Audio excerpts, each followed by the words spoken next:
लकीरें और चूहा। एक पुरानी लाइब्रेरी के पुरसुकून कोने में एक अजीब सी लकीर थी। ये ना तो किसी कागज़ पर बनी थी और ना दीवार पर, बल्कि ये फर्श पर मौजूद थी, एक सीधी चमकती हुई रोशनी की लकीर जो एक शेल्फ से दूसरी शेल्फ तक फैली हुई थी। कोई नहीं जानता था कि ये लकीर क्यों थी या कहाँ से आई थी। लाइब्रेरी के मुलाजमीन इसे रंगीन शीशों वाली खिड़कियों से आती रोशनी का अक्स समझते थे, लेकिन रात के वक्त जब खिड़कियां अंधेरी हो जातीं तब भी ये लकीर अपनी जगह मौजूद रहती। एक दिन पपे नामी एक छोटा सा चूहा जो किताबों के शेल्फ के नीचे छुपा हुआ था बाहर निकला। पपे दूसरे चूहों से मुख्तलिफ था जो सिर्फ किताबों के कोने कुतरने अमले के खाने के बचे हुए टुकड़ों पर गुजारा करते थे।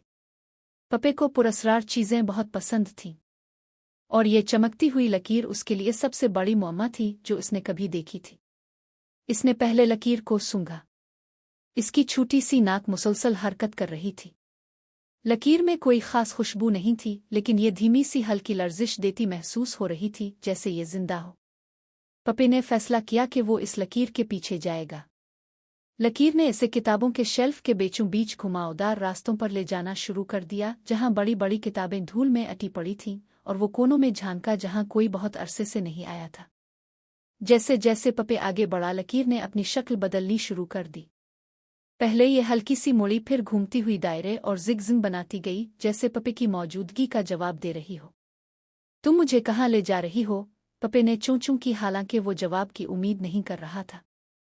लकीर इसे एक पुरानी धूल से भरी हुई अलमारी के पास ले गई, जहां एक कदीम किताब एक पतले स्टैंड पर रखी हुई थी। किताब का सरवरक भी इसी लकीर की तरह चमक रहा था। पपे थोड़ा झिझका, लेकिन इसकी तजस्सुस उसके खौफ से ज्यादा था।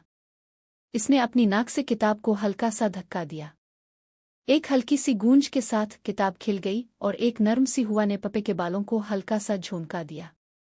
किताब के अंदर एक नक्शा था जो रोशनी से बनी हुई लकीरों से भरा हुआ था, जैसे आसमान के तारे जल गए हों। नक्शे के बीच एक लफ्ज़ लिखा था, तलाश करो। पपे का दिल तेजी से धड़कने लगा। लकीर ने खुद को फिर से खींचा और आगे बढ़ना शुरू कर दिया, जैसे वो इसे दावत दे रही हो। पपे ने पीछे अपनी छोटी सी पनाहगाह की तरफ देखा जो किताबों के शेल्फ के नीचे थी, फिर चमकते नक्शे की तरफ।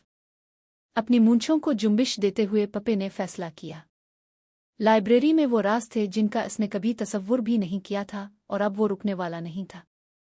और यूं चूहा और लकीर अनजान रास्तों पर आगे बढ़ते रहे, एक दूसरे के साथ, दोनों दरियाफ्त की उम्मीद में। चैनल को सब्सक्राइब करें और बेल आइकन दबाएं ताकि आप हमारी आने वाली वीडियोस को कभी ना छोड़ें।